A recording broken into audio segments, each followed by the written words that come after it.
Assalamualaikum warahmatullahi wabarakatuh. Waalaikumsalam warahmatullahi wabarakatuh. Niki sifate pertanyaan kula pensokean saja Gus. Injih. Mekaten di dalam bulan Rajab ini putra panjenengan nggih anak panjenengan kula menika melakukan khulwat utawa mijil. Sing intine pelajaran saking panjenengan punika mengilangi keakuan utawa keakuane Allah. Dados sak sampunipun kula semedi di kamar, aku iki iso tenggene jeding merga urip. Dadi aku iki teng jeding merga urip, kula nyambut gawe nggih merga urip. Lah di sini ada aku. Sak sampune niku terus kula inggilaken utawa kula tingkataken rasa aku kula tiadakan, terus cara zikir kula utawa khulwat kula langsung urip ini ibadah. Contoh saking dalam mriki merga urip saged ngibadah mriki.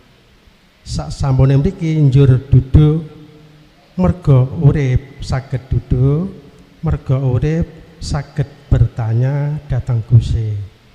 Lah pertanyaane kula Gus niki pensokean, sak sampunipun niki kula amalaken napa niki sampun leres napa dereng, merga hanya 2-3 menit yang saya lampahi teng kamar niku kula dipaidu Allah guyu piyambak sampai ngeplok-ngeplok denggule kula mesam-mesem sampai ngeplak-ngeplok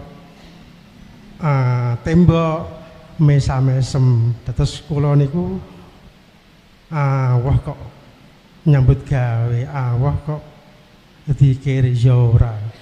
Dados urip niki ibadah, urip niki ibadah, lungguh urip niki ibadah takon panjenengan. Lah kula mboten aku sampun ngilangaken aku, tapi langsung urip ibadah. Niki sing kula maksud pensokean. Nah niki sampun leres mangke kula terusaken, nak dereng mangke nggih kula tasih butuh taklim kados panjenengan ngeten iki. Matur nuwun. Assalamualaikum warahmatullahi wabarakatuh. Waalaikumsalam warahmatullahi wabarakatuh. Proses nafi itsbat, tahalli menuju tajalli, itu sebagai hukum yang wajib berjalan. Seseorang yang mau ingin makan ada prosesnya Pak Bu. Dia harus menanam padi, lalu menuai, memasak, dan seterusnya. Dia harus pergi ke warung, beli nasi, memakan. Dalam hal suluk atau khalwat, wajib jenengan kali kula niki proses awal itu dilakukan. Ilmu sudah, tinggal ngamalkan. Jenengan mengamalkan juga ada proses nafi itsbat, artinya tentang masalah iman yang untuk menjadi ihsan itu Rasulullah ngendika. Rasulullah bersabda, anta budallaha ka'annaka taroh. Jikalau tidak bisa melihat wujudnya Allah, fa illam takun, apabila Anda tidak bisa melihat Allah, maka kau harus merasa selalu dilihat oleh Allah. Proses yang hadis sahih terkait masalah hasan, terkait masalah ihsan niki. Mengapa? Yang pertama itu adalah antak budallaha ka'annaka taroh. Ketika jenengan menyembah seakan-akan sudah bisa melihat wujudnya Allah. Lalu kedua, jikalau kau tidak bisa melihat wujudnya Allah, maka kau harus merasa selalu dilihat oleh Allah. Mengapa? Yang kedua itu kok tingkatannya lebih rendah? Ini karena proses. Ketika saat jenengan ini memfungsikan dzikir sirul asor, wajib bagi kita mulai su'aul basiroh. Karena niki proses, Pak. Merasakan kehadiran Allah yang menggerakkan panjenengan kalih kula. Dalam hati harus ada iman, jikalau semua pergerakan yang terjadi pada diri kita itu sebab digerakkan Allah. Walaupun ini masih ada dua, yang digerakkan dan yang menggerakkan, ini sudah benar sesuai dengan proses. Tapi selanjutnya nanti nama kedua ini antara hamba dengan Allah sudah tidak ada. La ibsarun wa mubsarun wa basarun. Tinggal aku, maksudnya aku Allah urip iku. Lah itu kan detik-detik ketika saat iman sampean sudah jatuh di ihsan. Itu kan detik-detik zona di mana jenengan sudah makrifat Allah. Itu kan detik-detik jenengan iki di makom musyahadah, makom di mana hanya keahatan Allah. Dalam Al-Quran disebut ingsun. Ini kan prosesnya kan setelah kefanaan keingsunan makhluk toh Pak.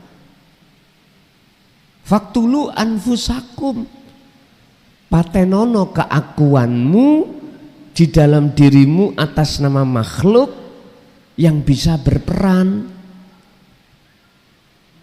sebab diperankan yang wujud. Kalau makalah Ibnu Athaillah juga mengatakan idfin wujudaka fi ardil humul, kuburlah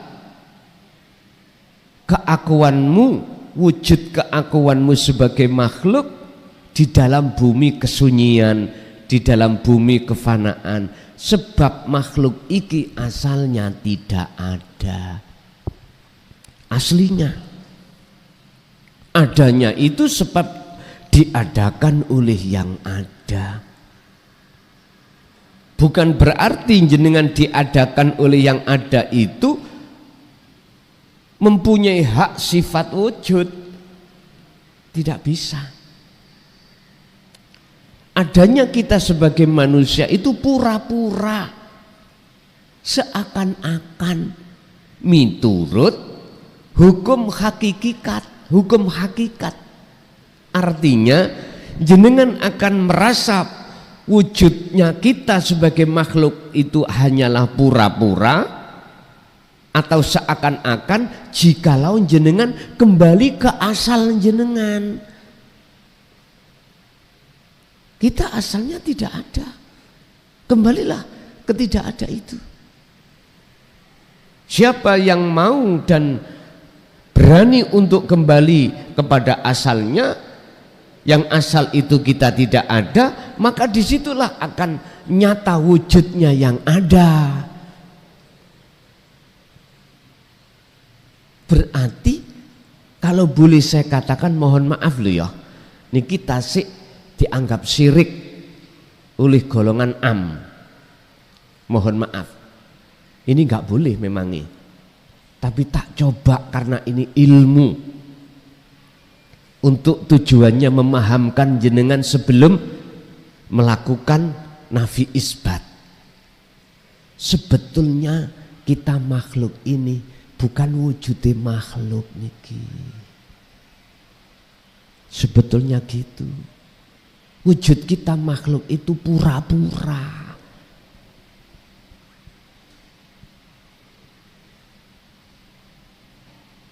Ini berat loh Pak ya. Berat banget. Apalagi makalah ini saya naikkan sedikit. Satu pertanyaan, lah ini wujudnya siapa? Nah ini mesti terhadap siapapun kita akan menyalahkan.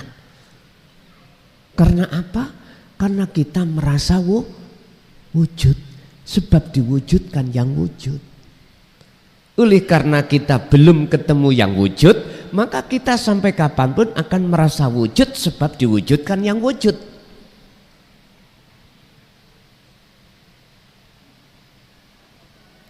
Nggih, mohon maaf kalau menjadikan bingungi hati sampean. Sampean gak usah khawatir, gak usah dipeksa.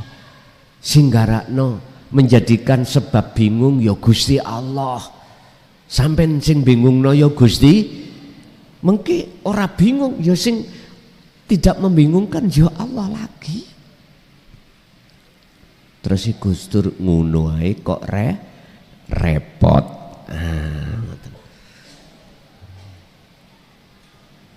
Sebab Gus Dur tahu bermakola, nyeten makolai. Jikalau kau membenci seseorang yang tidak bisa membaca Al-Quran, berarti Tuhanmu itu Al-Quran. Tuhanmu itu Al-Quran. Jikalau kau susah karena keadaan jenengan iki sakit, keadaan jenengan iki miskin, berarti sehat, sugih iku Tuhan kita. Allah kan sudah jelas mengatakan fafirru ilallah. Sampean lari kemana? Hanya pada Allah, bukan pada ciptaannya. Larilah lekas kau pada Allah. Itu maksudnya di situ. Jadi Pak, taskhiyah niki wau betul. Saya benarkan karena proses Mas, walaupun masih ada dua, itu bentuk su'aul basirah menuju ainul basirah. Menuju bertemu, melihat, memandang, bersaksi yang hak terhadap Allah.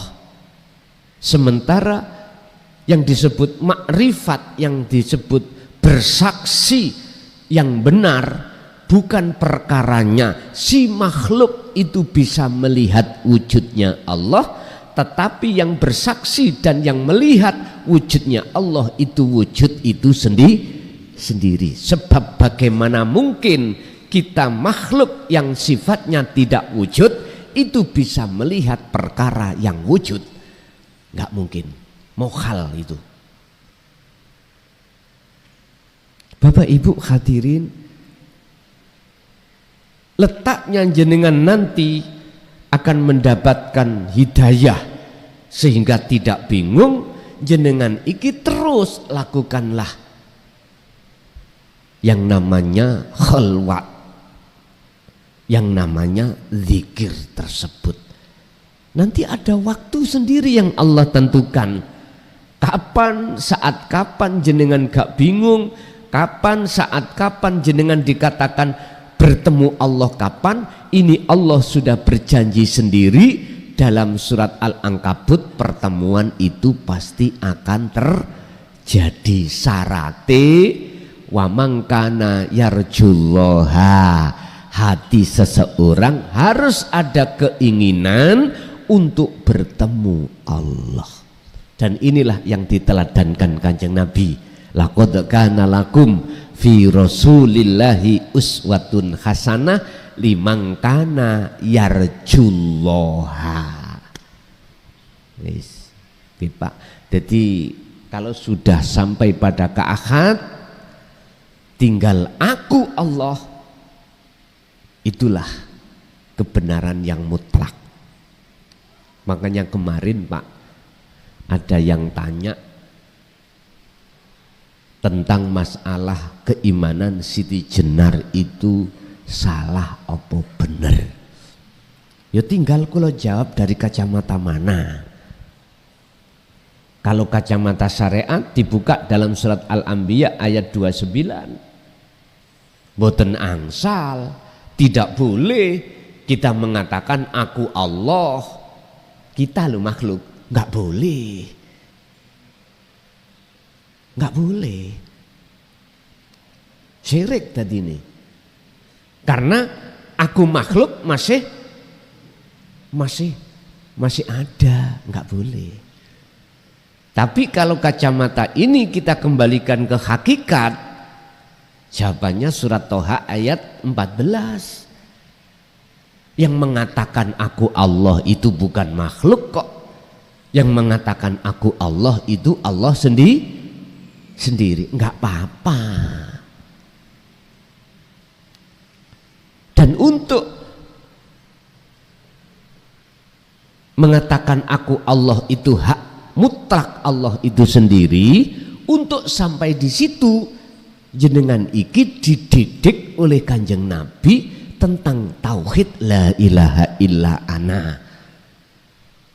Surat Al-Anbiya 25 sebagai jawaban, apakah Rasulullah dulu juga mengajarkan tauhid ini? Itu jawabannya. Wa ma arsalnaka wa ma arsalna min qablika mir rasulin. Muhammad, aku tidak pernah mengutus utusan sebelum dirimu, termasuk dirimu, kecuali harus mengemban tauhid la ilaha illa ana. Artinya Pak,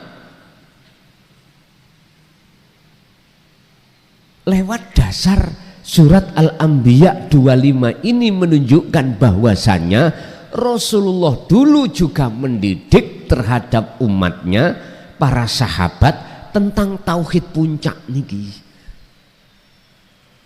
Biar apa? Biar nggak salah paham, biar nggak terjadi syirik di dalam hati kepada Allah. Tapi beda sing nyekel ayat ini nggih beda maksudnya. Beda Pak. Sama-sama sepeda motor. Nyun sewu. Kalau si pemakai ini yang memegang ahli ibadah, mesti sepeda ini dibuat ibadah.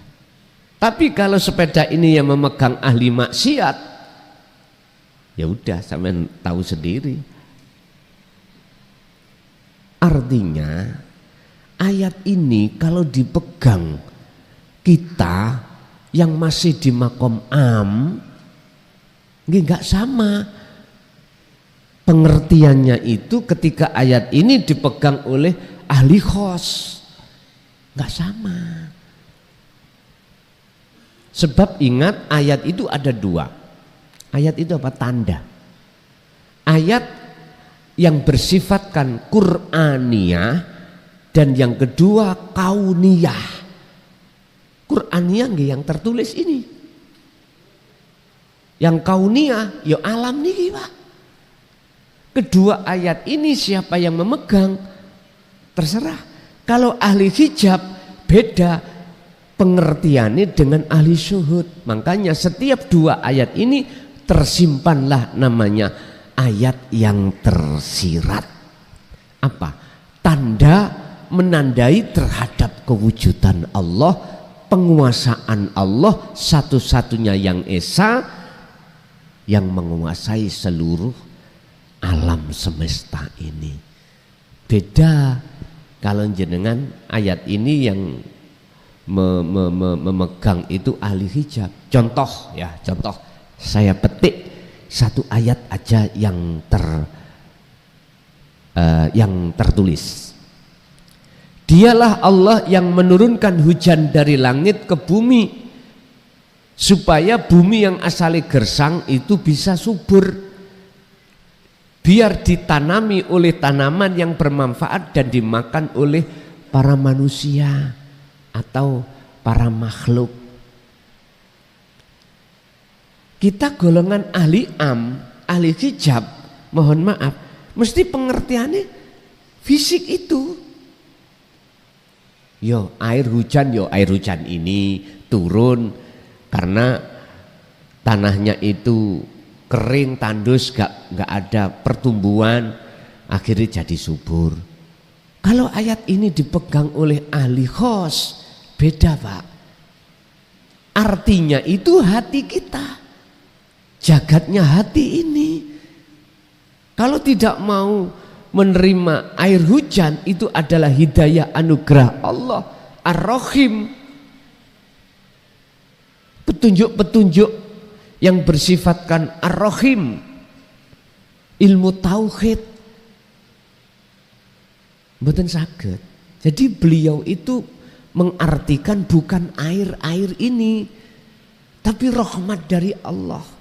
Itulah ilmu amal istiqomah masuk di dalam hati, jenengan lakukan, akhirnya hati sampean iki subur. Hati sampean ada kehidupan, hati sing urip, mboten gersang. Lho beda toh. Sama-sama ayat kauniyah atau Qur'aniyah, tapi beda yang memegang makna artinya, makosidnya juga beda. Jadi sudah benar Pak, ketika jenengan iki khalwat prosesi su'aul basirah ke ainul basirah, akhirnya hakul basirah menyatakan aku iki urip. Tapi aku berpesan, janganlah ini jenengan keluarkan pada orang awam. Pesene mung situk tok, biar tidak menjadikan persoalan. Masalah iman nih orang am dengan orang khos itu beda Pak. Imannya orang am itu mandangnya itu baik mata dohir maupun mata batin, yang dipandang realita, yang dipandang sesuai dengan dasar akliyah makhluknya. Kalau golongan khos, yang dipandang itu adalah Allahnya, karena dia punya akses tali wasilah langsung pada Allah. Jadi nggak bisa dia itu memandang selain Allah, nggak bisa. Nggih, sudah.